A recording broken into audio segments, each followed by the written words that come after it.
지체를 경험하라. 기도하겠습니다. 하나님, 오늘도 성령께서 기록해 주신 이 말씀을 우리가 성령의 감동으로 듣기 원합니다.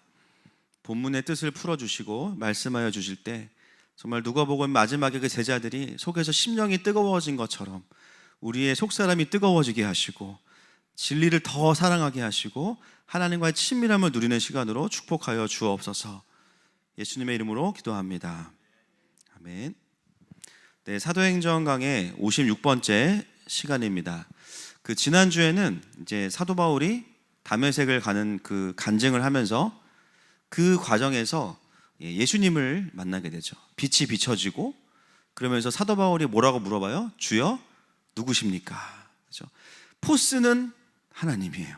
근데 어찌하여 내가 나를 박해하느냐? 느낌은 예수님이에요. 그러니까 하나님과 예수님이 연결이 안 되니까 그 마음에서 이제 충돌이 일어나면서 일단은 이제 아저씨라고 했다가는 벼락 맞을 것 같고 일단 주님 극존칭을 쓰죠. 근데 누구십니까? 그때 예수님의 대답이 뭐였어요? 여러 가지 예수님에 대한 그 형용사가 있지만 어디 예수라? 나사렛 예수라. 그러면서 이 나사렛이 풀어져야 된다. 나사렛의 의미를 설명을 드렸습니다.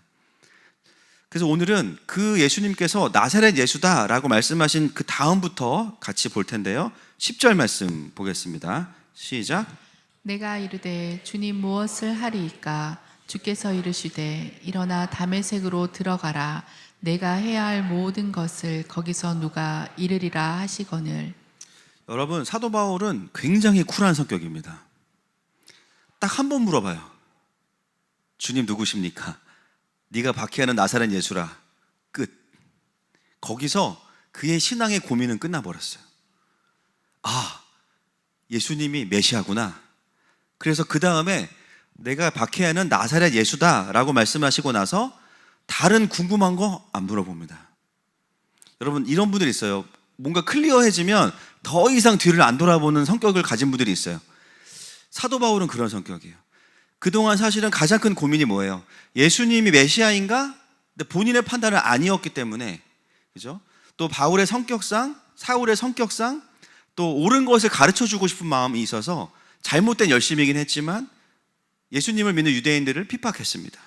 근데 지금 뭐가 해결됐냐면요, 그 예수가 메시아구나, 이게 그냥 정리가 되면서 더 이상 예수님이 누구신지에 대해서는 이제 안 궁금한 거예요. 안물, 그죠? 그리고 이제 그 다음 질문이 뭐냐면, 주님, 제가 무엇을 하리이까? 이게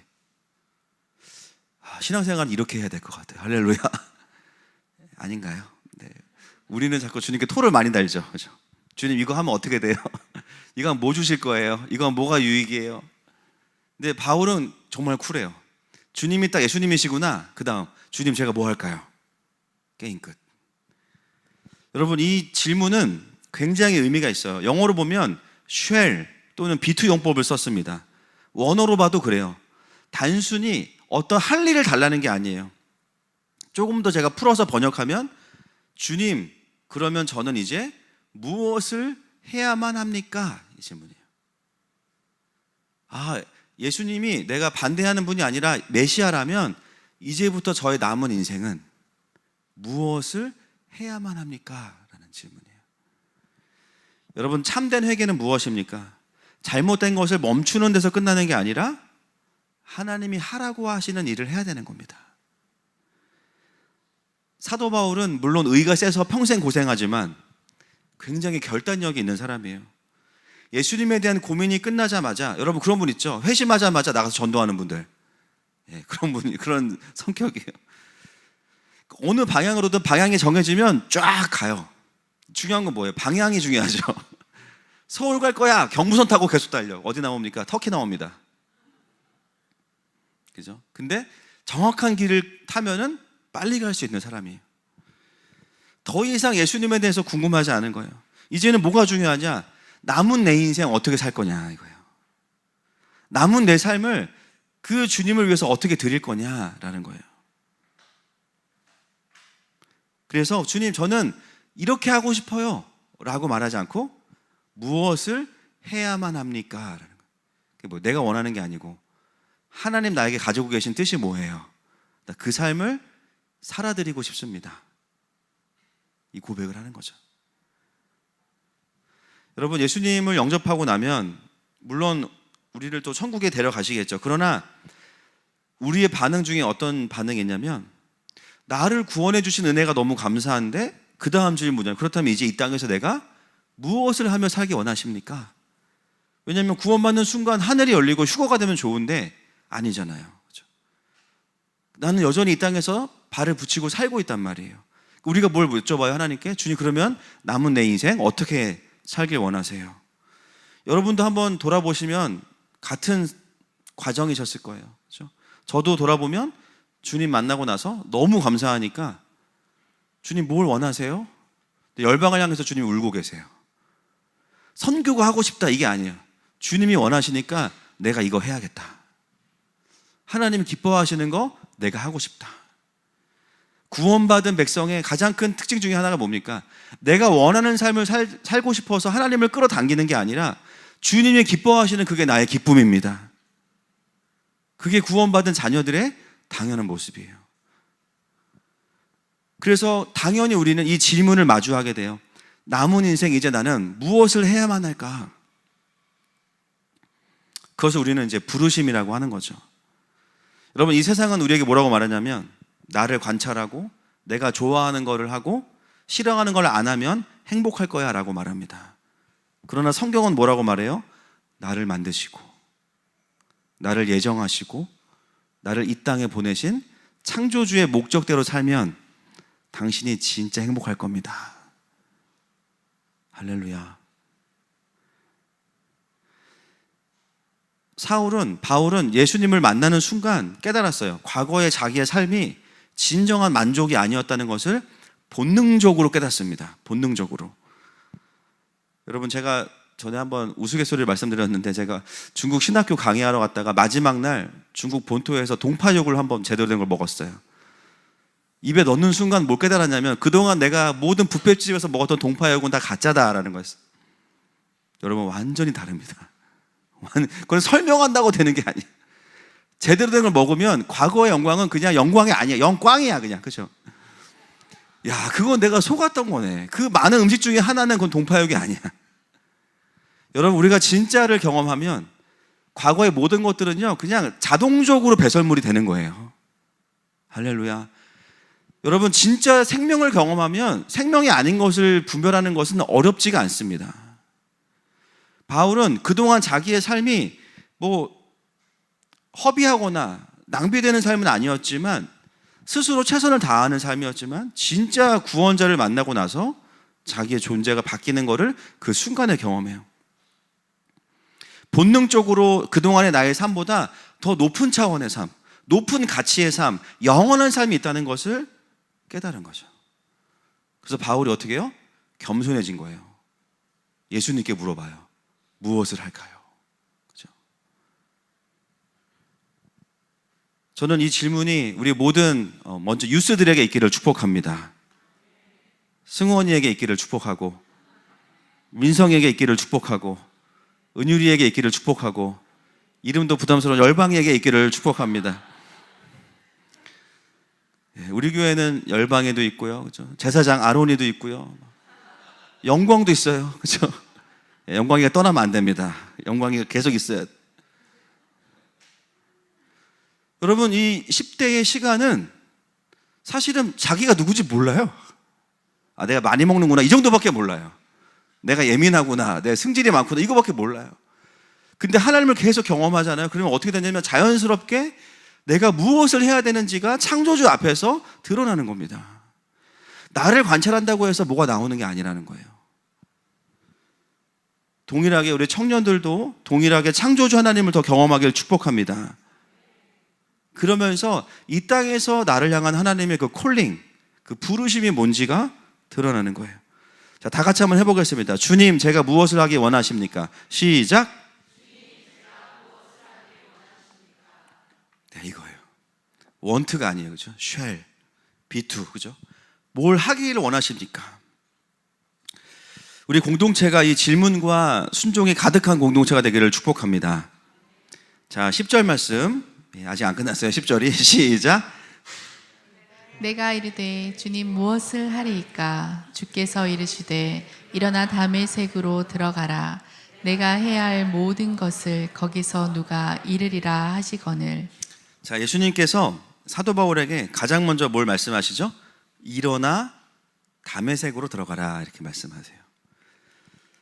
여러분, 예수님이 이제 사도 바울이 회심했으면 어디로 가라고 하시는 게 상식이겠어요, 보통. 다시 오던 길로 돌아서 예루살렘으로 가서 베드로에게 너가 회심했음을 알려라. 뭐 그럴 수 있겠죠. 여러분, 특히 이 사도 바울이 거물이 회심한 거예요. 거물. 그죠? 여러분, 교회를 막 핍박하는 막 어떤 정치인이 어느 한순간 회심했다고 생각해 보세요.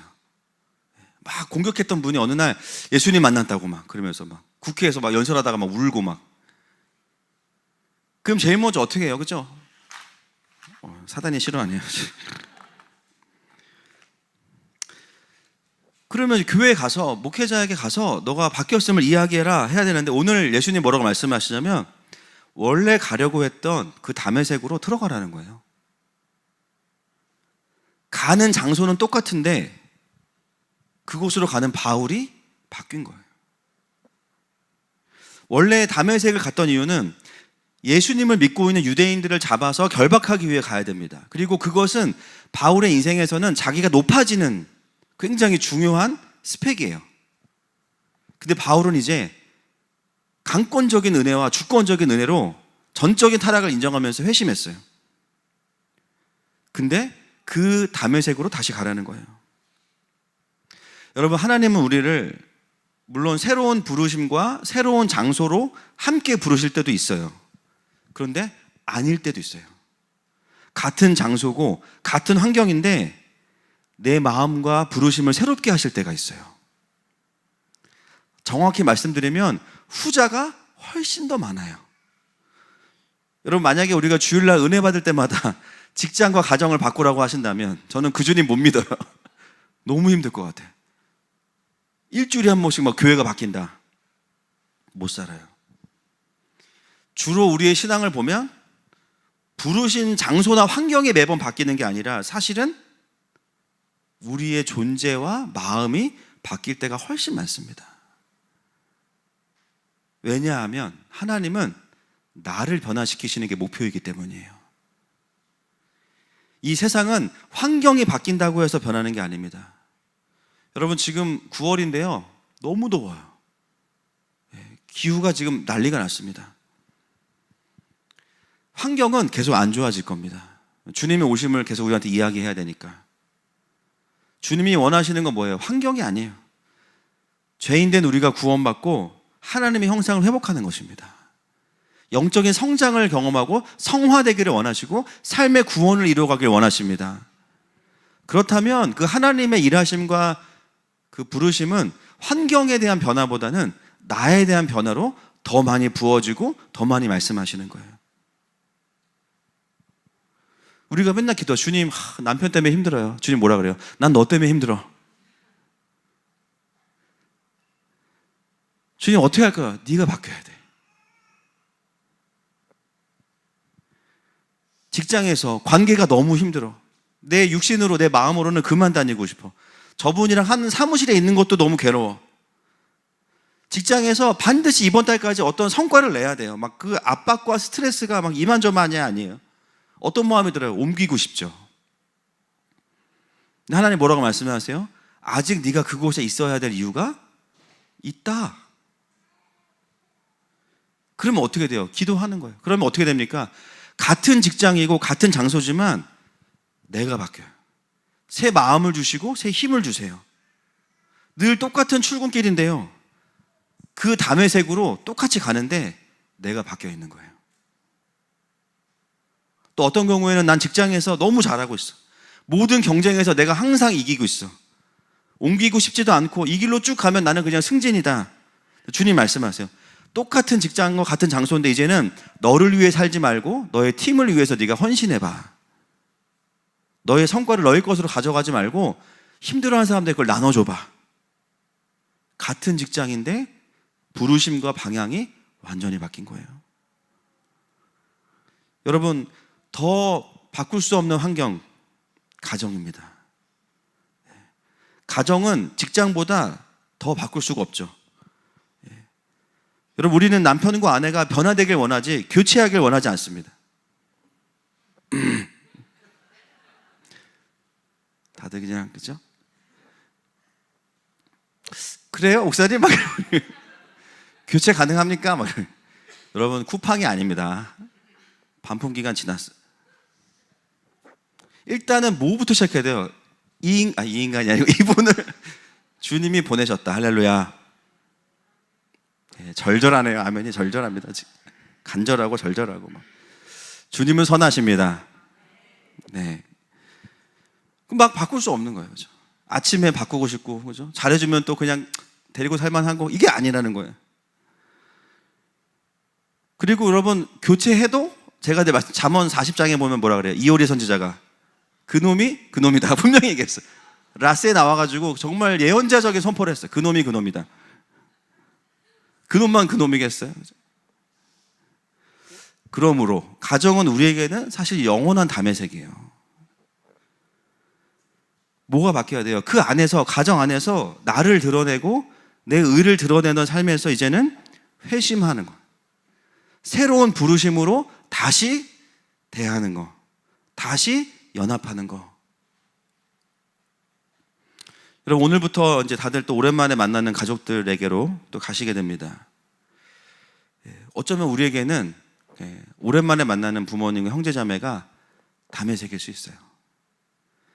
가족들 모여서 처음에는 반갑지만 또 그중에 또 믿지 않는 분들도 한두 잔 또, 그죠? 다른 주님 들어가시면 10년 전 서운한 거 나오기 시작해요. 그죠? 그럼 엄마가 나한테 해준 게 뭐 있냐고 그러면서 그때부터 이제 막 서로의 안에 있는 그 어두움들 막 끄집어내고 막 나중에 어떻게 돼요? 그죠? 막 멱살 잡고 끝나는 거예요. 여러분, 이제 우리에게 가정은 과거에 풀지 못한 분노와 원망을 쏟아내는 곳이 아닙니다. 주님이 우리를 고치셨어요. 더 만지실 거예요. 이제 우리에게 이 다메섹 가정은 뭐냐면 하나님의 축복을 가지고 가는 곳이 돼야 됩니다. 그래서 하나님은 계속 그곳으로 가라고 말씀하시는 거예요. 그 새로운 마음이 오늘 부어지길 축복합니다. 교회도 마찬가지죠. 내 이야기를 들어주면 좋은 교회, 안 들어주면 나쁜 교회가 아닙니다. 빌립보서 2장 1절부터 4절 말씀 시작. 그러므로 그리스도 안에 무슨 권면이나 사랑의 무슨 위로나 성령의 무슨 교제나 긍휼이나 자비가 있거든 마음을 같이하여 같은 사랑을 가지고 뜻을 합하며 한 마음을 품어 아무 일에든지 다툼이나 허영으로 하지 말고 오직 겸손한 마음으로 각각 자기보다 남을 낮게 여기고 각각 자기 일을 돌볼 뿐더러 또한 각각 다른 사람들의 일을 돌보아 나의 기쁨을 충만하게 하라. 아멘. 각각 자기보다 남을 어떻게 여기고? 낮게 여기고, 그죠? 네. 이게 중요한 거예요. 하나님께서 우리에게 교회를 주신 것은 내가 여기서 우월하네 이게 아니라 배우라고 부르신 겁니다. 나를 여기서 확인하라고 부르신 거예요. 직면하라고 부르신 거예요. 그래서 어떻게 공동체에 조인해야 돼요? 겸손하게 조인해야 됩니다. 하나님을 기대함으로 조인해요. 사람들 보면서 배울 사람이 있나 없나 이게 아니라 하나님이 나를 가르치시는구나. 그래서 이 안에서 일어나는 변화 하나도요, 우리는 하나님의 주권이 아닌 게 없어요. 목장에 배치를 받을 때, 리더들을 만날 때, 예배할 때, 같이 사역할 때 우리를 가르치시고 훈련하시는 섬세한 하나님의 손길을 보게 됩니다. 그것이 바로 공동체죠. 그래서 여러분, 우리가 구해야 될 것은 뭐냐? 바꿔주세요가 아니라 주님, 나를 변화시켜주세요. 여러분, 직장에서 관계가 어려운 분도 있지만 일 자체가 어려운 분들도 있습니다. 여러분, 하나님의 기름 부으심은 사역적인 거에만 있는 게 아니에요. 여러분, 직장에서 하는 일에도 기름 부으심이 있습니다. 출애굽기에 보면 성막을 만들 때 부살레가 오홀리압과 지혜로운 자들이 나오는데요, 하나님을 경외하는 마음을 막 부어주시거든요. 근데 그 마음 안에 뭐가 있냐면 성막을 지을 수 있는 기술도 같이 들어있는 거예요. 쉽게 말하면 여러분들 어떤 프로젝트를 맡았는데 좋은 아이템이 떠오르는 거예요. 잘 하지 못한 일도 하나님께 구하고 최선을 다할 때 도와주시는 거예요. 물론 나는 아무것도 안 하고 하나님이 다 하신다, 그런 일은 거의 없습니다. 같이 하시죠, 같이. 그래야 우리가 성장하니까. 요즘 제가 기도할 때 하나님, 우리 성도들이 직장에서 일할 때 그 직무에 대한 기름도 부어주세요. 엄마들이 음식할 때 그 손이 맛있는 손 되게 해주세요. 배달만 하지 않게 해주세요. 배달에 능한 손 되지 않게 해주시고, 정말 그 정성 어린 음식을 통해서 아이들이 먹고 또 회복이 되잖아요. 그렇죠? 부부 사이도 좋아지고. 여러분, 지혜면 지혜, 기술이면 기술, 관계면 관계, 리더십이면 리더십, 다 하나님의 기름 부으심이 필요합니다. 그래서 신앙생활은요, 하면 할수록 진짜 모든 부분에서 하나님과 함께 하지 않으면 할 수 없는 구조로 되어 있는 거예요, 이게. 그리고 그걸 내 힘으로 한다? 반드시 부작용이 있습니다. 여러분, 오늘 그 새 마음과 또 새 기름 부으심이 부어지는 시간 되시기를 축복합니다. 자, 하나님은 다메섹에 들어가라고 하시고 나서 이제 새로운 부르심을 주시고 또 사도 바울을 회복시키실 수 있지만 다른 한 사람을 준비하시죠. 그 사람이 누구예요? 오늘 본문에 안 나오지만 사도행전 9장에 누구에게 가라고 해요? 누구에게? 아나니아에게 가라고 하죠. 자, 왜 하나님은, 이제 질문이 이거예요. 하나님은 다메섹에서 가는 길에서 바울을 만나 주셨으면 회심을 시키시고 눈이 멀었으면 눈을 띄워 주시고 그냥 멀쩡하게 회복시켜서 딱 들어가게 하실 수 있잖아요. 근데 이 문제, 예수님이시지만 예수님이 쓰신 방법은 뭐냐면 다메섹에 들어가서 아나니아를 찾아가고 다메섹의 공동체를 찾아가라고 이야기를 합니다. 자, 이 부분은 이제 9장에 더 자세히 좀 묘사된 부분이 있는데, 자, 그 이유가 세 가지가 있어요. 첫 번째, 9장 17절 18절 보겠습니다. 사도행전 9장 시작. 아나니아가 떠나 그 집에 들어가서 그에게 안수하여 이르되, 형제 사울아, 주 곧 내가 오는 길에서 나타나셨던 예수께서 나를 보내어 너로 다시 보게 하시고 성령으로 충만하게 하신다 하니, 즉시 사울의 눈에서 비늘 같은 것이 벗어져 다시 보게 된지라. 일어나 세례를 받고. 자, 9장에 보면 더 자세하게 나오는 게 무엇입니까? 아나니아에게 가서 아나니아가 어떻게 해요? 안수할 때 눈에서 비늘 같은 것이 벗어져서 다시 보게 된지라, 이렇게 나오죠. 즉 예수님은 이거를 경험시키는 걸 의도하신 거예요. 그냥 예수님이 직접 눈을 띄워줄 수 있지만 일부러 영적인 공동체와 리더십을 통해서 그 눈이 회복되는 것을, 스킨십을 경험하게 하신 거예요. 왜냐하면 예수님이 그렇게 치료하셨기 때문에. 여러분, 그래서 교회는 예수님의 몸인 거예요. 일부러 예수님은 이제 이 바울 같은 스타일은 혼자 사역하는 스타일이죠. 그렇죠? 동역하는 거 싫어하고, 끊임없이 바울에게 훈련되는 게 뭐예요? 관계 훈련, 자기의 훈련, 이게 가장 크거든요. 회심하자마자 공동체에 가서 자기가 누군지도 모르는 리더에게 권위를 인정하고 기도받아야 되는 거예요. 쉽게 말하면 꿇어본 적이 없는 사람이 꿇어야 되는 거예요. 왜요? 교회가 예수님의 몸이기 때문입니다.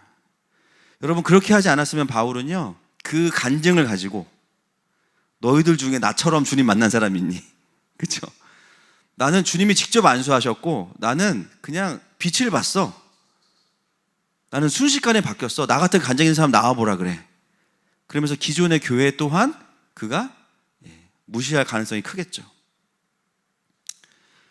그래서 하나님은 교회 없이, 공동체 없이 혼자 신앙생활하는 것은 성경적이지 않은 겁니다. 하나님은 그래서 우리에게 공동체를 주시는 거예요. 특별히 어떤 부르심이 순회 전도자다, 여기저기 다니면서 사역하는 사람이다, 그래도 그런 분도 자기 교회에 있어야 돼요. 본인을 위해서 기도해주고 후원해주고 잘하고 있는지 점검해줄 공동체가 반드시 있어요. 매주 그 교회 안 갈지라도 반드시. 하나님은 혼자 다 하실 수 있지만 교회를 통해서 그 일을 하시는 겁니다. 여러분, 이 마지막 때는요, 더욱더 이 공동체적인 신앙이 중요해져요. 이제 같이 또 계시록을 보겠지만 이 마지막 때를 통과할 수 있는 공동체는 정말 이제는 필요합니다. 오늘 예배 전에 한 분의 간증을 잠깐 들었는데 제가 미리 이제 여쭤보진 않아가지고 나누지 못하지만, 핵심은 과거에는 교회에 발만 담그고 계셨는데 이 시간을 겪으면서 이제 교회와 함께 도약하겠다. 그렇게 고백하는 한 분의 이야기를 들었어요. 여러분, 그것이 맞습니다. 다 하늘마음 교회 오세요. 그게 아니라 어디를 가든지 진짜 공동체와 함께 가는 것은 너무 중요해요. 그래서 가장 위험한 게 뭐예요? 나는 영적인 체험도 많고 나는 성경도 많이 알아서 나는 교회가 필요 없어. 가장 성경적이지 않은 거죠. 교회를 부정하는 신앙, 예수님의 몸을 부정하는 신앙이에요. 그건 성경적일 수가 없습니다. 여러분, 마지막 때에 사단이 하는 이제 가장 큰 사역 중에 하나가 뭐냐면 성도들을 공동체로부터 이탈시키는 거예요. 이탈시켜요. 어떤 이유로든. 여러 가지 미혹과 신앙의 이유들로 이탈을 시켜서 신앙을 개인화시키고 권위와 질서 가운데 보호받지 못하게 하고 바운더리를 없애버려서 그럼 어떻게 됩니까? 사단의 밥이 됩니다. 이제는 더 이상 지켜줄 공동체가 없어요. 그리고 영적인 방치로 갑니다. 어떻게 사도 바울이 회심하자마자 하나님은 바울에게 공동체와 영적인 리더를 연결시켜 주시는 거예요. 자, 22장 14절 보겠습니다. 시작.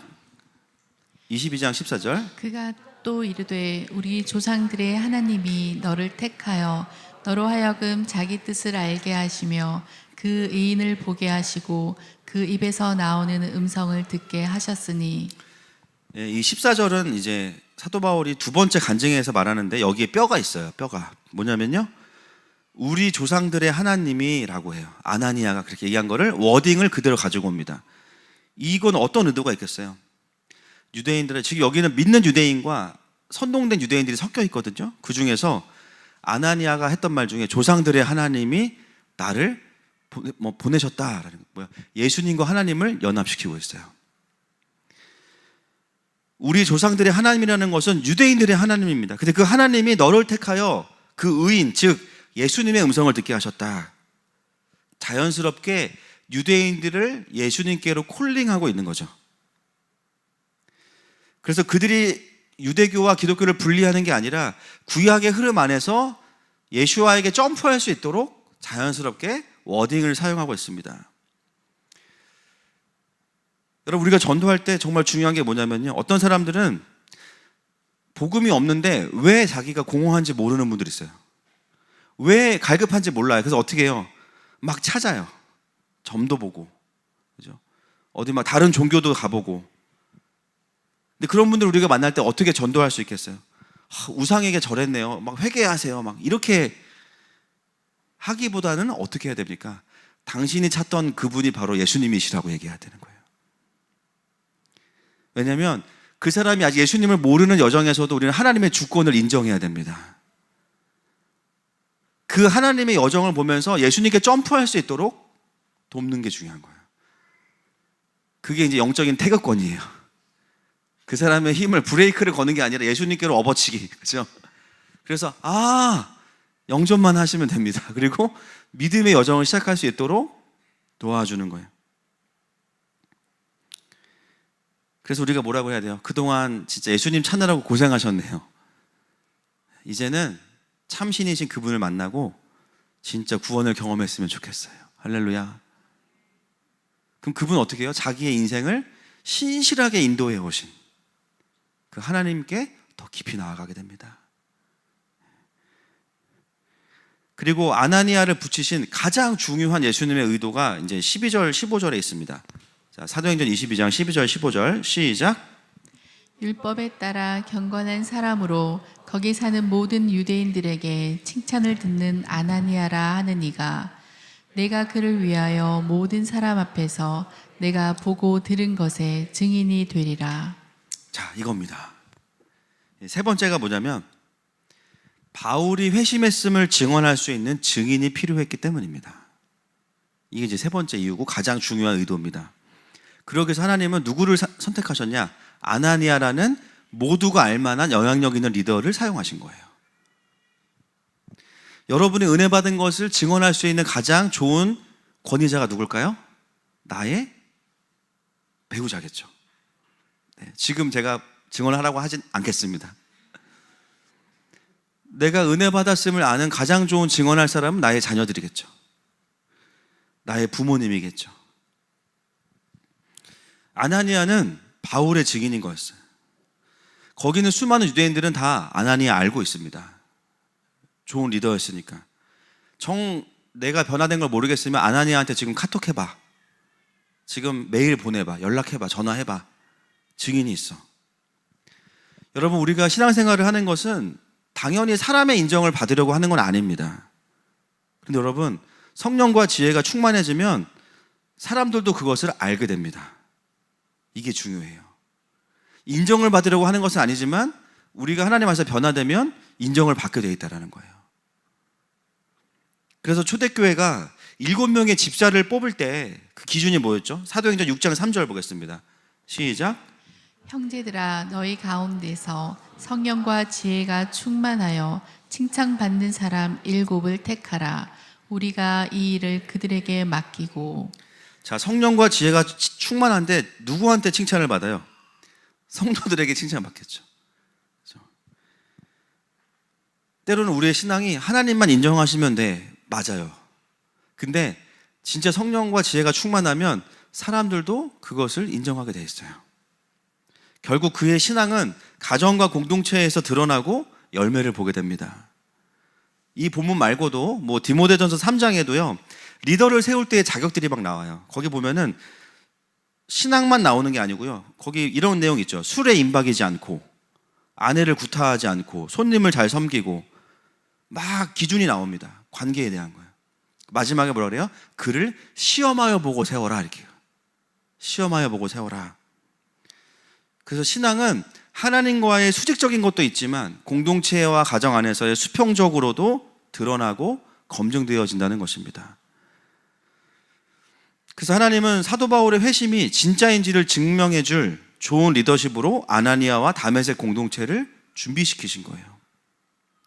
여러분, 다메섹 공동체로서 바울을 컨펌해 준다는 것은 굉장히 슬픈 일이에요. 그죠? 두려운 일이고, 얼마나 지금 슬프면, 아니 방금 전까지 막 죽이겠다고 달려오던 사람이 길거리에서 한번 넘어졌다가 일어났는데 회심했대. 이걸 어떻게 믿냐고요. 어떻게 이걸 받아들여요. 그래서 우리를 죽이려고 왔던 그 바울을 우리가 용납해주고 우리의 리더로 세우고 복음을 위해 싸울 사람이다, 우리의 문을 열어준다? 쉬운 일이 아닙니다. 어떻게 그게 가능했습니까? 하나님께서 말씀하셨기 때문이에요. 다메섹 공동체가 사랑이 많고 사랑이 많았겠죠. 그러나 하나님의 음성을 듣는 공동체였어요. 여러분, 우리의 사랑의 그 캐패시티, 능력은요 우리의 인격으로부터 나오는 게 아닙니다. 순종으로부터 오는 겁니다.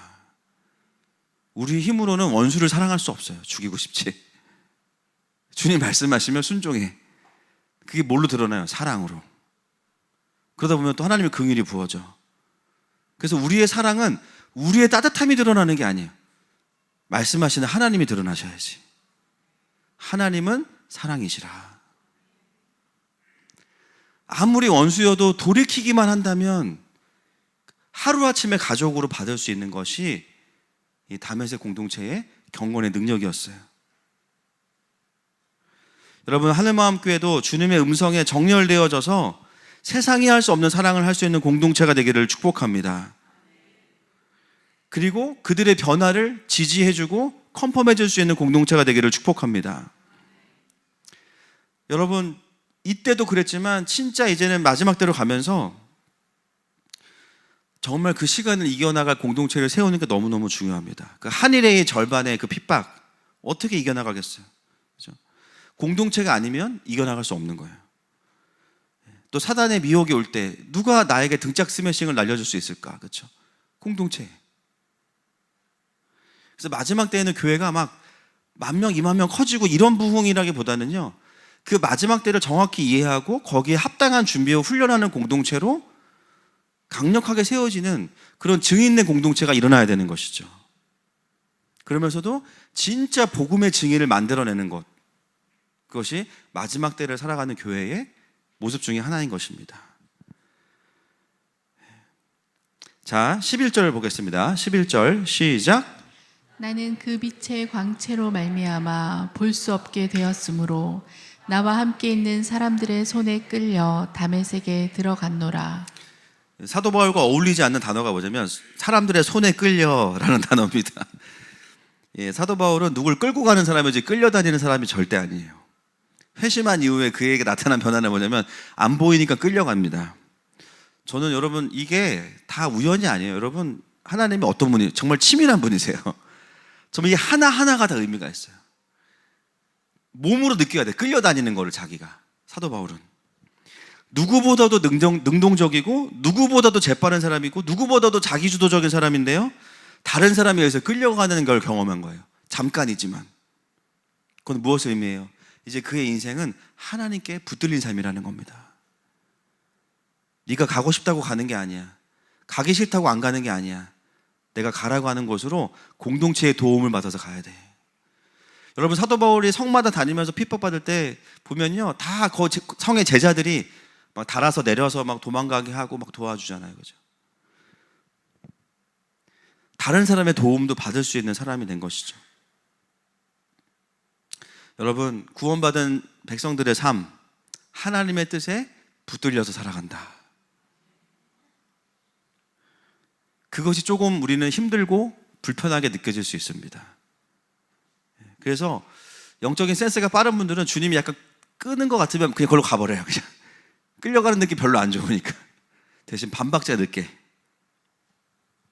이제는 우리의 인생의 주인이 내가 아니기 때문에 그 주인의 선하심을 믿고 나를 이끌어 주시도록 맡기는 인생을 사는 것입니다.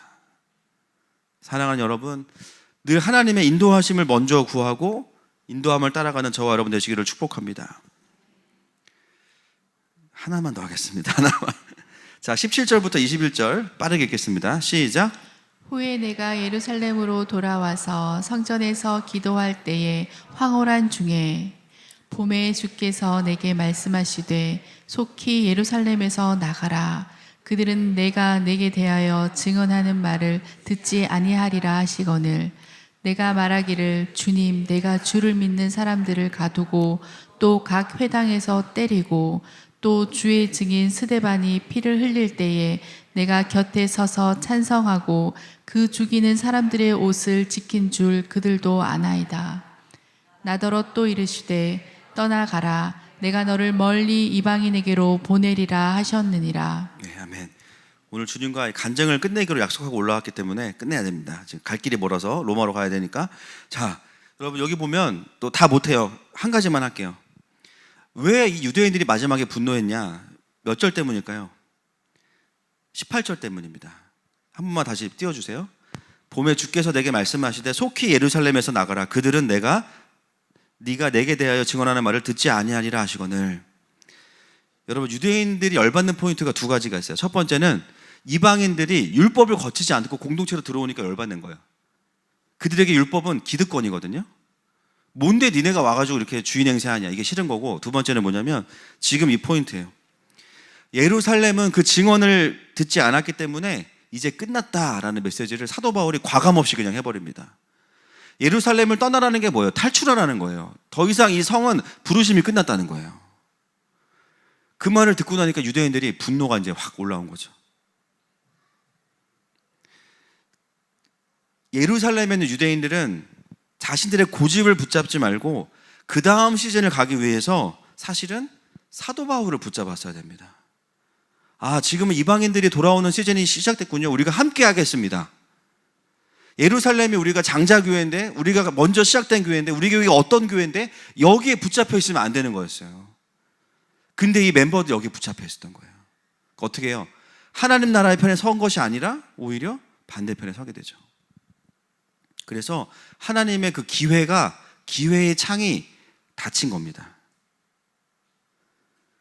근데 끝까지 예루살렘의 유대인들은 회개하지 않아요. 오히려 더 분노하고 바울을 죽이려고 합니다. 자기들이 원하는 대로 안 되니까 바울을 죽이려고 달려들게 돼요. 이게 예루살렘 교회의 마지막인 거예요. 근데 그 결론, 바울이 죽었습니까? 안 죽었어요. 왜냐하면 바울은 로마 시민 카드가 있어. 짠. 그래서 오늘 그 뒤에 보면 안 할 건데 안 할 거예요. 여러분 긴장하지 마세요. 뒤에 보면 22절부터 쭉 보면 결국은 되게 길게 말했지만 나 로마 시민이야 끝났어요.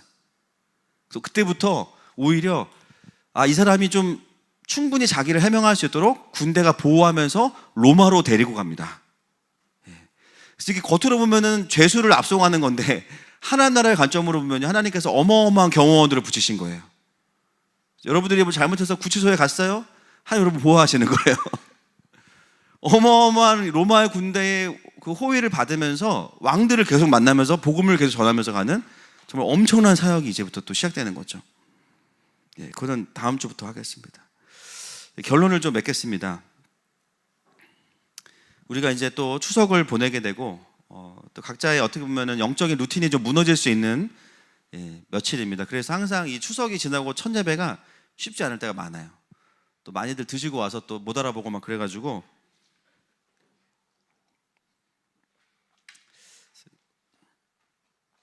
오늘 좀 말씀을 가지고 기도하면서